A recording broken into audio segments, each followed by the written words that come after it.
요새 뉴스를 이렇게 보면 정년 연장에 대한 이야기가 되게 많이 나옵니다. 근데 저는 아이러니한 게 정년을 만 60에서 만 65세로 올린다. 그러면은 혜택을 받는 이제 근로자들, 노동자들은 극소수일 것 같습니다. 그리고 상당수는 아마도 그 정년을 60에서 65로 올려도 실질적인 혜택을 못 받는 사람들이 대부분이지 않을까라고 생각합니다. 실질 은퇴를 51세에 한다라고 하는데 실직 퇴직 말입니다. 주된 직장에서 월급을 제대로 받는 직장에서 퇴직하는 나이가 51세. 그러다 보니까 이제 회사를 그만두고 나면 순식간에 하층민으로 전락하는 게 보통 사람들의 모습입니다. 그럼 보통 사람들에게 정년을 만 60에서 만 65세로 올린다라는 뉴스, 그리고 경영계와 이제 기업 쪽과 이제 근로자 측이 뭐 퇴직 후 재고용하는 형태다, 아니면은 고용을 연장하는 형태로 가야 된다라는 의견들이 되게 많은데, 저는 그런 뉴스를 보면서 참 씁쓸하다는 생각이 드는 게, 그렇게 의논해본들 주된 시장에서 여러 가지 방식으로 내몰리는데 그게 무슨 의미인가라는 생각들이 드는 거죠. 물론 그게 쓸데없다라는 건 절대 아닌데, 그냥 제 개인의 입장에서 봤을 때는 좀 허탈한 마음이 더 든다라는 겁니다. 우리가 살아가는 현실이 앞으로도 더 아마 힘들고 더 어려울 텐데, 많은 사람들이 그런 얘기를 합니다. 앞으로 이제 완전 고용이라고, 완전 고용 시대가 온다고. 근데 그 완전 고용은 고임금의 일자리가 완전 고용되는 게 아니라 비정규직, 계약직, 그러니까 최저임금에 준하는 그런 일자리가 이제 남아 돈다라는 얘기입니다. 그러다 보니까는 이제 학벌도 더 이상 중요하지 않고, 이제 뭐 여러 가지들이 이제 하향 평준화되어서 사람들이 그닥 열심히 하거나 노력하거나 이런 부분들도 좀 많이 사그라든다라는 거죠. 대학을 나와도 안 나와도 그닥 이렇게 임금에 별 차이도 없는 시대. 그러니까 저학력 사회가 저학벌 사회가 된다라고 얘기하죠. 고학력 사회가 아닌 이 저학력 사회가 되면 이제 사회적인 분위기나 이런 상황들이 예전하고 좀 많이 달라지겠죠. 경쟁도 많이 없어지고, 결국 이제 기업들 입장에서는 그래 돈 적게 주고 많이 부려먹을 수 있으니까 좋다 이러겠지만, 실제로는 어떻게 됩니까? 일할 사람은 구하기가 되게 어려워지는 거죠. 임금이 낮으니까. 그리고 일 말고 저 일을 해도 전혀 일하는데 돈 버는데 지장이 없으니까 사람들이 그다지 열심히 하지도 않고 의욕도 없고 의지도 없고, 연차가 더 쌓여도 그다지 뭐 만족스러워하지 않는 이들이 많아지겠죠. 이제 이게 기득권들이, 가입자들이 바라는 도시가 세상이 되는 건가 라는 생각이 들죠. 오죽하면은 외국인 노동자 수입해가지고 커버 쳐야 된다고 얘기하는 기득권들, 정치 경제 쪽 인간들 얘기 들어보면 어처구니가 없죠. 그냥 보통 사람들, 서민들을 그냥 개대에 취급하는 거예요. 근데 그래버리면 앞으로 상황이 또 어떻게 되겠습니까? 점점 더 내수가 침체되고 내수가 실종되고 사람들의 소비가 되게 위축이 되는데, 그게 이제 더 심해지는 거죠. 다른 데 볼 것 없습니다. 그냥 이웃 나라 일본 꼴을 딱 보면 맞습니다. 일본이 뭐 퍼리타 어쩌고 저쩌고 하면서 지난 수십 년 동안 되게 상황이 별로였죠. 이제 그게 한국도 이제 그대로 이제 뒤따라간다라는 겁니다. 그게 우리가 맞이할 현실이라는 겁니다. 앞으로 우리가 겪게 될 모습들입니다.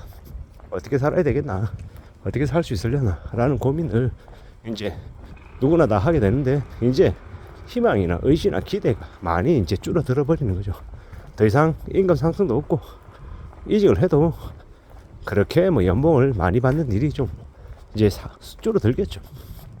결국 현재 모드 그대로 이제 쭉 가는 이제 그런 세상이 되어가는 것 같습니다. 벌써 이제 기업들은 직급이라고 하는 것들을 많이 없앴습니다. 사원, 주임, 대리, 계장, 과장, 차장, 부장, 이사, 상무, 전무, 부사장, 사장, 이걸 그냥 매니저, 팀장, 본부장 끝이죠. 이게 다입니다. 그러면 이제 그 사이에 이제 직책이 이제 이동되는 단계가 몇 개 되지 않다 보니까 임금 인상이 될 확률도 많이 없죠. 그냥 유지만 하는 거. 그게 이제 앞으로의 상황인데, 최근에 이제 윤 정부 들어서서 이제 온갖 기업들이 구조조정을 대대적으로 나선다라는 분위기가 이제 과한데, 그렇게 되면 지금이야 이제 압박하고 분위기 쪼아대서 억지로 토요일에도 출근시키고 계속 분위기를 험악하게 만들겠지만, 그게 이제 일시적인 거지 계속 그럴 수 없다라는 겁니다. 이미 뭐 예를 들어서 이미 회사에 이제 직원들 한 30% 잘려나가고 남은 70% 인력으로 꾸려가요. 뭐 그러는데 그들에게 뭐 한동안은 무료 봉사를 얘기하고 야근을 강요하고 여러 가지를 하겠지만 그게 계속될 수 있겠냐라는 겁니다. 계속되기는 어려울 거라고 보는 거죠. 뭐 실질적인 뭐 보너스 같은 거 안 나올 거고 그냥 이제 임금을 그냥 기본 월급으로만 그냥 갈 텐데 그래 버리면은 결국 실질 임금이 줄어드는 걸 텐데 누가 뭐 더 그렇게 열심히 일하고 더 의욕을 가지고 애사심을 가지고 하겠냐라는 겁니다. 이제 기존보다도 이전보다도 더 아마 열심히 일하는 사람들이 줄어들 것 같다라는 생각이 드는 거죠. 저 대기업의 총수들, 경영진들은 지금 실적이 안 나오고 상이 어려워지는 건 이 직원들이 워라밸 추구하고 칼퇴하고 너무 개인주의 분위기로 흘러가서 이 모양이 됐다라고 생각하는 것 같습니다.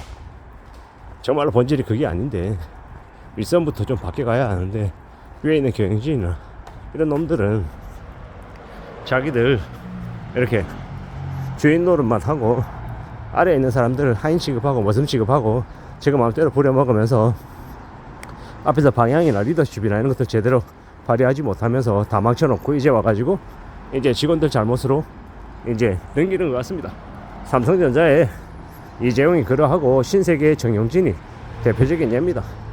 그들이 물러나야 그 대한민국의 주요 대기업이 그리고 각 계열사들이 조금이라도 좀 제대로 된 길을 걸어갈 것 같은데 그 족벌가의 재벌 3세들이 차지하고 있는 한 대한민국의 경제는 더욱 암울한 것 같습니다.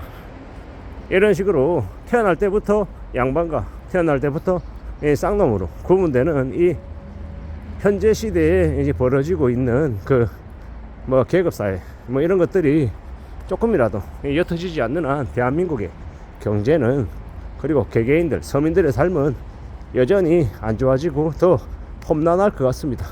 이 무지막지한 시대를 우리가 어떻게 살아낼 수 있겠나, 어떻게 살아가야 될까라는 고민이 많이 듭니다. 결국 제가 이제 계속 생각해보고 또 생각해보면 결론은 뭐냐, 서민들에게, 평범한 사람들에게는 돈이 최대한 필요하다라는 거. 내 인생에 이 버팀목은 현금이다, 저축이다 라고 생각합니다. 그렇게 말씀드리면서 저 또한 어떤 식으로든 부정한 방법을 빼고서는 최대한 현금 마련하는 데 집중해야 될 것 같다라고 생각합니다. 그렇게 살아야, 그렇게 지켜내야, 그래야 삶이 또 계속 안전해지지 않겠나라고 생각합니다. 험난한 시대를 살아가고 있는 저나 여러분들, 우리 모두가 좀 안전하게 살기 위해서는 어떻게든 현금 확보에 사활을 걸어야 될 것 같습니다. 이상입니다.